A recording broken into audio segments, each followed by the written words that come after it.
A girl named Yumi, out of vanity, lies to her parents about getting into a prestigious university. She uses the living expenses they give her to secretly enroll in a cram school. To avoid raising suspicion, she studies high school courses through the night.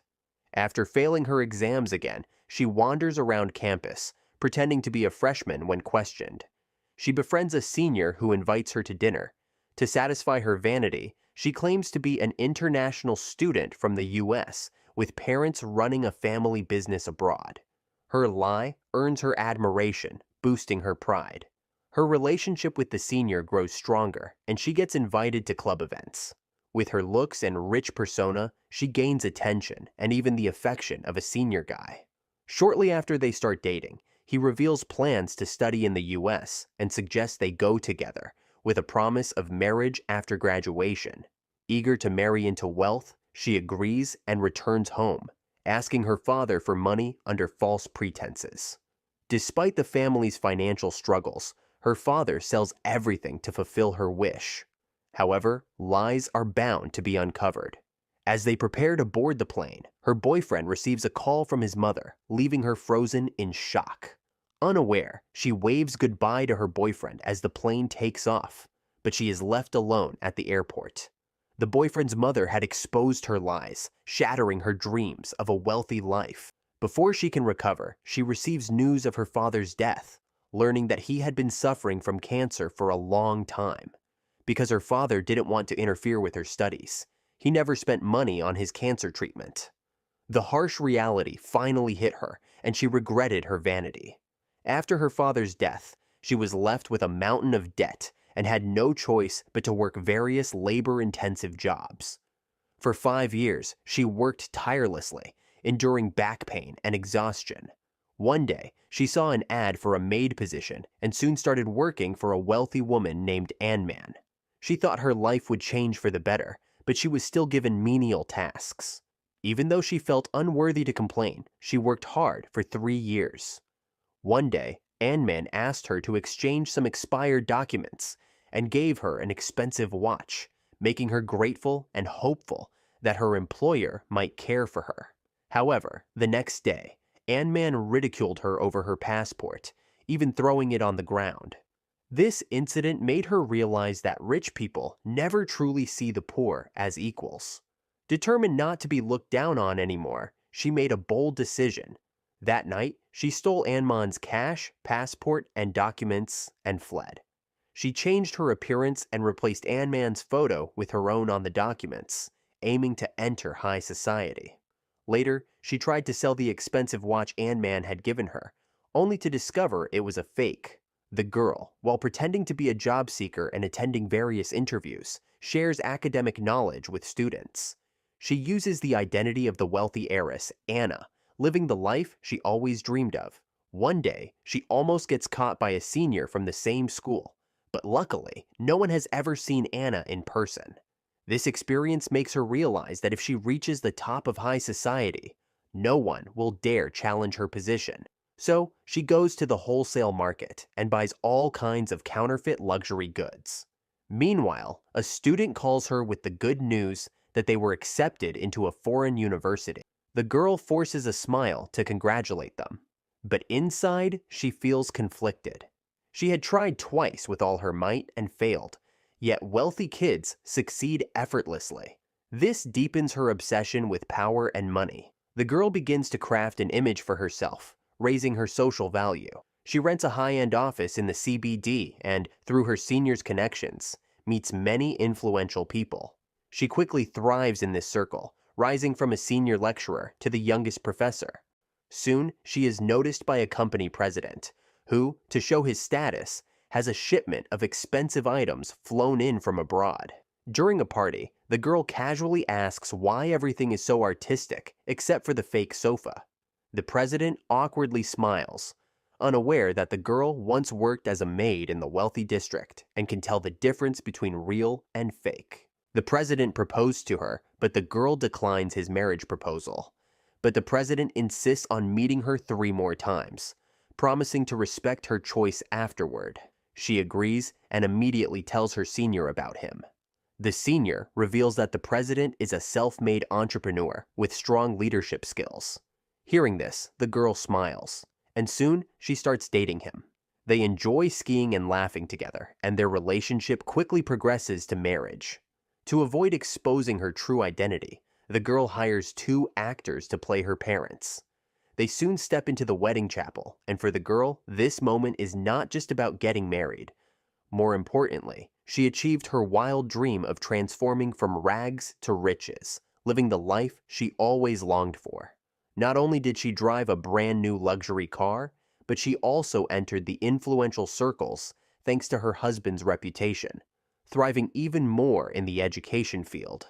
However, her husband wasn't content and spent his days doing charity, aiming to run for mayor. At a charity event, due to a scheduling mistake, a child couldn't give a speech. Seeing this, the girl volunteered to be the child's temporary translator. With her encouragement, the child bravely took the stage, and they gave an inspiring speech together. Afterward, the girl excitedly hugged her, and the heartfelt moment brought applause from the audience, boosting her and her husband's popularity. From then on, her husband took her to various high-end events, where they mingled with prominent figures in politics and business. Just when she was deeply enjoying her wealthy life, someone appeared who shattered it all. Her former employer, the real Anna. Nervous, she dared not speak, but her shoes caught Anna's attention. Glancing at her retreating figure, Anna innocently said goodbye, leaving her trembling at the staircase, breathing heavily. From that day, Anna seemed to shadow her like a ghost, mocking her, asking if she had forgotten how to dance. Her mental state crumbled, and she began hiding in her office, too scared to go home. Late at night, she told her husband they should leave their luxurious apartment since he was running for office, and shouldn't display too much wealth. Her husband smiled, but his laughter felt unsettling. Quickly changing the subject, she asked him to help a senior find a job, but he gave her a meaningful look, as if hiding a secret.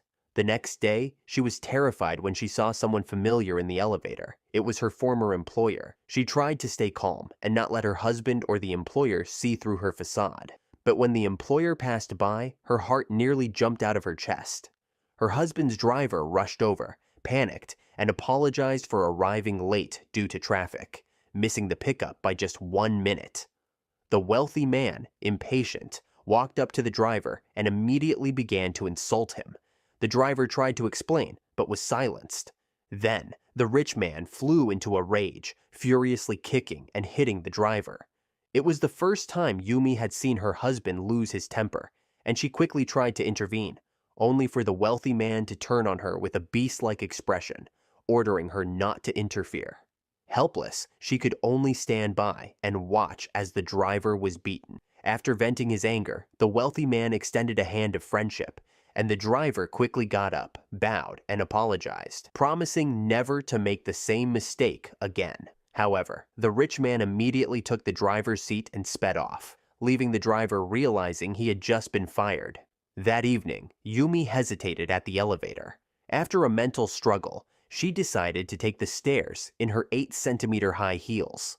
From the poised walk in high heels to the desperate barefoot struggle, she endured it all to avoid meeting Anna. She had managed to avoid her for 3 years, but this time, as she opened the stairwell door, she came face to face with Anna.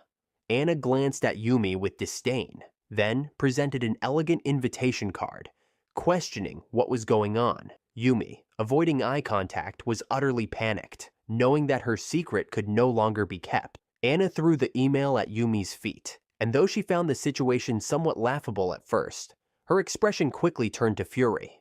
Anna stepped closer and asked coldly, "If you are Anna, then who am I?" Yumi trembled and fell to her knees, pleading for time. But Anna, full of hatred, replied, "You stole my life, and now you must pay the price." She then demanded $3 billion as compensation. Yumi was in disbelief, but Anna coldly explained, "That's the value of my identity." Desperate, Yumi begged for mercy, but instead of showing forgiveness, Anna threatened to expose her to her wealthy husband unless the money was paid into a specified account within a month. Yumi was left in complete despair. Just as she was worrying about her identity being exposed, she noticed her husband celebrating with another woman in the passenger seat. Calmly, she shut the car door and turned around to report her husband's reckless driving. The next day, Yumi casually asked why the police had shown up. Her husband brushed it off with an excuse and quickly changed the topic, mentioning he had met with an influential foundation and wanted Yumi to run for city mayor. But Yumi, afraid her identity would be exposed, refused to participate. Her husband then introduced her to the new secretary, who was named is also Yumi, causing Yumi to freeze. It was as if she was looking at her former self. The immense pressure left Yumi feeling suffocated. Around this time, the housekeeper approached her, asking for 2 days off to care for her child, who was having surgery. However, this coincided with Yumi's growing frustration, and she took it all out on the housekeeper with harsh words. Afterward, she realized she had turned into the very person she once despised. Although it wasn't intentional, the recent events had left her deeply worried. On one side was her husband, eager to become mayor, and on the other was Anna, extorting her for $3 billion. They were like ticking time bombs, threatening to blow up everything she had. Nearly on the brink of collapse, Yumi went to the parking lot. When she saw Anna walking by, a dark idea crossed her mind. In that critical moment, Yumi's reason prevailed, though Anna, who had barely survived the encounter, showed no fear. Instead, she taunted Yumi, her words completely breaking Yumi's spirit. She realized that, in the eyes of the rich, she was nothing but a clown. Helpless, she had no choice but to continue finding ways to gather the $3 billion. To achieve this, Yumi had to accept the position of chairperson of the foundation, which led to many wealthy patrons exploiting her. These people pretended to support her, but only saw Yumi as a tool. Letting out a bitter sigh, Yumi glanced at the expensive gifts sent by these patrons. But all she cared about was the money inside. She then went to the parking lot to confront Anna, handing her the $1 billion she had just acquired, explaining that this was her limit. Anna threw the box to the ground and, in frustration, rubbed her forehead. There is nothing in this world that money can't solve. If there is, it's simply because there isn't enough money. In her words, Yumi was always just an ugly duckling. Anna hadn't walked far before she turned back and called out to Yumi, smiling as she warned her never to appear in her sight again and to keep taking the stairs. Yumi's heart was filled with despair and helplessness, but she obediently complied. Compared to the face that haunted her nightmares, she preferred to climb the stairs like a dog. Despite all of this, Yumi still clung to her fake identity. She tirelessly gathered information on the wives of influential men, then called to arrange meetings with them. These women, well versed in the political scene, had already instructed their assistants to place gifts in her car. Yumi looked at the gift in the passenger seat with a calm expression. She was becoming more adept at handling such matters. Soon, the important moment of her husband's election campaign arrived. Wearing glasses, she appeared gentle and refined, warmly greeting the senior officials. In the end, her husband defeated a 4-time incumbent, winning the sole mayoral election by a landslide. Yumi's status was elevated to a new level. She had become the highly regarded mayor's wife. From that moment on, her schemes became easier to execute. Every influential woman wanted to connect with her, and the most effective way was through gifts. What she doesn't know is that her ex-boyfriend has already revealed her false identity to the journalist. Initially, the journalist didn't believe it, but after a thorough investigation, more and more suspicious points were discovered. Just at that moment, Yumi's husband suddenly asked to meet her. It turned out he wanted to use the senior's identity as a journalist to create public opinion against Yumi. The senior refused outright, but he pointed at her and said, "You've got a rebellious spirit." To his surprise, journalist replied, "Thanks for the compliment." He laughed, but the louder he laughed, the more irritated he became inside. He immediately warned the journalist to learn how to seize opportunities, just like our Anna. What opportunity did Anna get? She married me. At this point, Yumi returned home, exhausted, and lay on the cold floor. All she knew was that she was walking further down a path of no return. It turned out that Anna was a divorced woman, and the only thing she truly cherished in the world was her beloved daughter. But tonight, she drank wine alone, as if something significant was about to happen. Later that evening, Yumi went to the pharmacy to buy sleeping pills and overheard a news report about a woman's suicide. The location mentioned was Anna's art gallery. This news left her in disbelief, so she decided to drive by Anna's gallery just to be sure. Outside, she saw it surrounded by police. Her mind raced with conflicting emotions. Why would the once arrogant and powerful Anna choose to end her life? Yumi suspected that her husband was behind it all, but before she could confront him, he found her first. In a commanding tone, he told her to resign from her teaching job and focus solely on accompanying him to events. His words made Yumi feel like she was just a pawn in his political career, so she refused without hesitation. The next day, when she arrived at school, she received a letter of termination from the administration. She knew this was her husband's doing, but she had no choice but to sign the resignation. From then on, she became fully entangled in his life, attending charity events and pretending to be the perfect wife during interviews. As her husband's influence and popularity grew, Yumi's anxiety only deepened. She knew that once he reached the peak of his success, she would be discarded without a second thought. Determined to secure a way out, she plotted to bring him down. She approached the secretary her husband had planted to spy on her, offering her a house in exchange for secret information. The secretary soon returned with her husband's tax records, containing evidence of all his corruption and bribery. To make matters worse, the investigation revealed that her husband had been married before and had a son with autism. However, the truly terrifying part was that shortly after their son was born, the boy's mother mysteriously disappeared. Yumi wasted no time spreading the news, catching her husband off guard. He demanded his subordinates kneel before him and demanded to know who leaked the information. But just then, another bombshell hit the news. Yumi's husband's academic fraud scandal had gone viral, and the couple's carefully fake public image crumbled.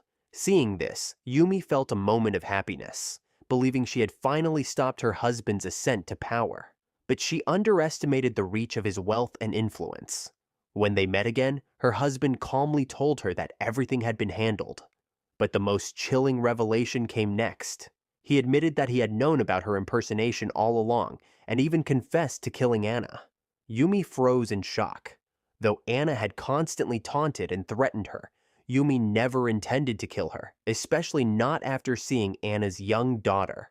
The guilt weighed heavily on her, but now her only option was to bring her husband to justice. The next day, she went to her journalist friend at the TV station and confessed her entire story, handing over a USB containing all of her husband's criminal evidence. At this point, Yumi had fully come to terms with her mistakes. Her father had died disappointed in her, and Anna had been murdered because of her deceit. It was a painful, sharp truth that pierced her heart. After parting with the journalist, Yumi went to visit her mother in the nursing home. However, her mother, now suffering from dementia, no longer recognized her, mistaking her for the daughter still living in America. This heartbreaking moment made Yumi realize that, in her pursuit of success, she had failed the people who mattered most, her parents. Meanwhile, her husband, sensing Yumi's growing defiance, contacted a foreign institution, planning to have her locked away for life. The next day, as the election proceeded smoothly and her husband was finally elected mayor, Yumi received news that her mother was critically ill. She returned home, begging her husband for permission to see her mother one last time. But he mocked her request. Coldly, he called his men to deal with her mother's funeral, seeing Yumi as a growing threat who knew too much. The following day, under the guise of a vacation, her husband forced Yumi onto a plane, preparing to execute his plan. Yumi, knowing her husband's true nature, understood what was coming next. As soon as they landed, her husband took her passport under the pretense of renting a car. Once they entered a remote area, he no longer hid his intentions. He claimed he had found a beautiful place for her, where, as long as she behaved, she could still live a comfortable life for the rest of her days. Furious, Yumi looked at her husband and realized he hadn't fastened his seatbelt. In an instant, a terrifying plan formed in her mind. Just as they approached a bridge, a deer suddenly ran out onto the road. Her husband swerved to avoid it, and in that critical moment, Yumi seized the opportunity to pull the handbrake. The vehicle lost control and crashed into the roadside. Injured, Yumi managed to get out of the car.